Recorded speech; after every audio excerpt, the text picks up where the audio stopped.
ሰላም ጤና ይስጥልኝ የኢትዮ ዘገባ ቤተሰቦች እንደምን ቆያችሁ? የሰዓቱን አዲስ መረጃ ይዘን ቀርበናል። እስከ ፍጻሜ አብራችሁ ቆዩ። የኬንያ ፖለቲካን ክፉኛ ያናወጠና በመላ ሀገሪቱ የድንጋጤ ስሜትን የፈጠረ አሳዛኝ ክስተት ተፈጽሟል። ቻርልስ ኦንጎንዶዌሬ የተባሉ የኬንያ ፓርላማ አባልና የተቃዋሚው ኦሬንጅ ዴሞክራቲክ ሙቭመንት ፓርቲ ታዋቂ አባል በዋና ከተማዋ ናይሮቢ እምብርት ላይ በታጣቂዎች በተፈጸመባቸው ጥቃት ህይወታቸው ማለፉ ተረጋግጧል። ግድያው አስቀድሞ የታቀደና የተቀነባበረ ነው ተብሎ የተጠረጠረ ሲሆን በሀገሪቱ የፖለቲከኞች ደህንነት ላይ ከፍተኛ ስጋትን አንግሷል። የኬንያ ፖሊስ ባወጣው የመጀመሪያ ደረጃ መረጃ መሰረት ጥቃቱ የተፈጸመው እጅግ በተጠናከረና በታቀደ መልኩ ነው። ማንነታቸው ያልታወቁ ታጣቂዎች ሞተር ሳይክል በመጠቀም የምክር ቤት አባሉን መኪና ለተወሰነ ጊዜ ሲከታተሉ ቆይተዋል። በመጨረሻም ንጎንግ ጎዳና ላይ በሚገኝና በተሽከርካሪዎች በብዛት በሚጨናነቅ አደባባይ አካባቢ ሲደርሱ ታጣቂዎቹ ከሞተር ሳይክላቸው በመውረድ በቀጥታ ወደ የምክር ቤት አባሉ መኪና በማምራት ከቅርብ ርቀት ተኩስ ከፍተውባቸዋል። የፖሊስ ቃል አቀባይ የሆኑት ሙቺሪ ኒያጋ በሰጡት መግለጫ የዚህ ወንጀል አፈጻጸም ስልትና ባህሪ በጥልቀት ሲመረመር ጥቃቱ ኢላማውን የለየና አስቀድሞ ታቅዶ የተፈጸመ መሆኑን በግልጽ ያሳያል ሲሉ ግድያውን የተቀነባበረ መሆኑ አስረድተዋል። ቻርልስ ኦንጎንዶዌሬ በኬንያ አንጋፋ ፖለቲከኛና የቀድሞ ጠቅላይ ሚኒስትር በሆኑት ራይላ ኦዲንጋ በሚመራው የኦሬንጅ ዴሞክራቲክ ሙቭመንት ፓርቲ ውስጥ ጉልህ ሚና የነበራቸው የህዝብ እንደራሴ ነበሩ።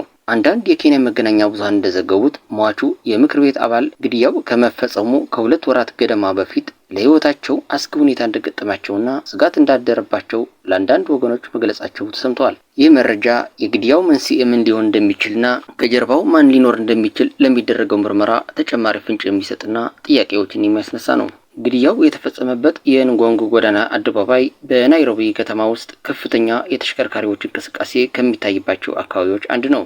በተጨማሪም በአካባቢው አብዛኛውን ጊዜ የትራፊክ ፖሊሶች የሚገኙበትና የደህንነት መጠበቂያ ካሜራዎችንም የተገጠሙበት ስፍራ እንደሆነ ተገልጸዋል። ታጣቂዎቹ ይህን ያህል በሰውና በተሽከርካሪ በሚጨናነቅ እንዲሁም በደህንነት አካላት ክትትል ሊደረግበት በሚችል ቦታ ላይ ይህን አሰቃቂ ድርጊት መፈጸማቸው የገዳዮቹን ከፍተኛ ድፍረትና የጥቃቱን በደንብ የታቀደ መሆን አመላካች ነው ተብለዋል። ጥቃቱ በተፈጸመበት ወቅት ከምክር ቤት አባሉ ጋር በመኪና ውስጥ የነበሩት የግል ጠባቂያቸውና ሹፌራቸው ምንም አይነት አካላዊ ጉዳት እንዳልደረሰባቸው ታውቋል። እነዚህ ግለሰቦች የምክር ቤት አባሉን ህይወት ለማትረፍ ባደረጉት ፈጣን ጥረት ወዲያውኑ በአቅራቢያ ወደሚገኝ ሆስፒታል ይዟቸው ቢሄዱም ሆስፒታል እንደደረሱ በደረሰባቸው ከባድ የተኩስ ጉዳት ምክንያት ህይወታቸው ሊተርፍ እንዳልቻለና ማረፋቸው በሐዘን ተገልጿል። የግድያው ዜና እንደተሰማ ከፍተኛ የፖሊስ አዛዦችና የወንጀል መርማሪዎች በአስቸኳይ ወደ ጥቃቱ ቦታ በማምራት ሰፊ ምርመራ መጀመራቸውን የኬንያ ፖሊስ አገልግሎት አስታውቋል።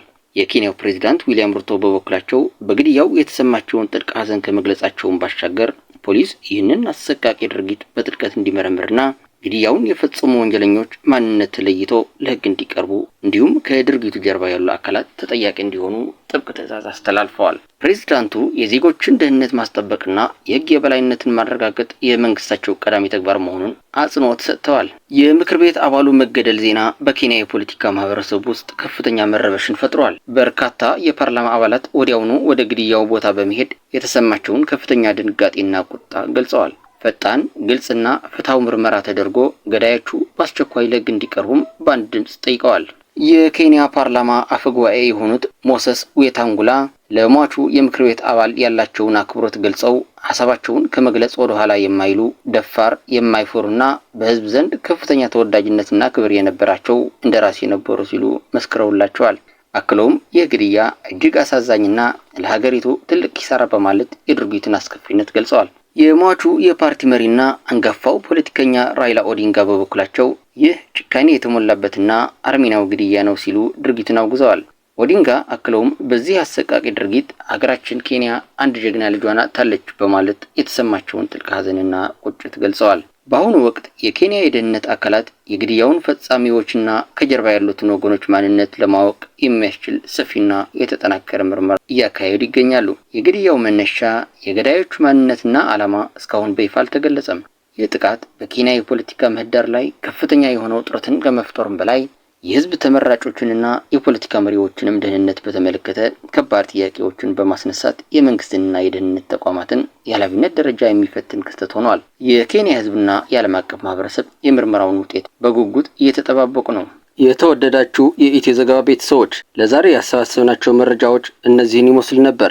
ለቻናሉ አዲስ ከሆናችሁ ሰብስክራይብ እንዲሁም ቪዲዮ ላይክ እና ሼር እንድታደርጉ በትህትና እየጠየቅን እስከ ፍጻሜ ቆይታችሁ ከኢትዮ ዘገባ ስለነበር እናመሰግናለን። ሰላም።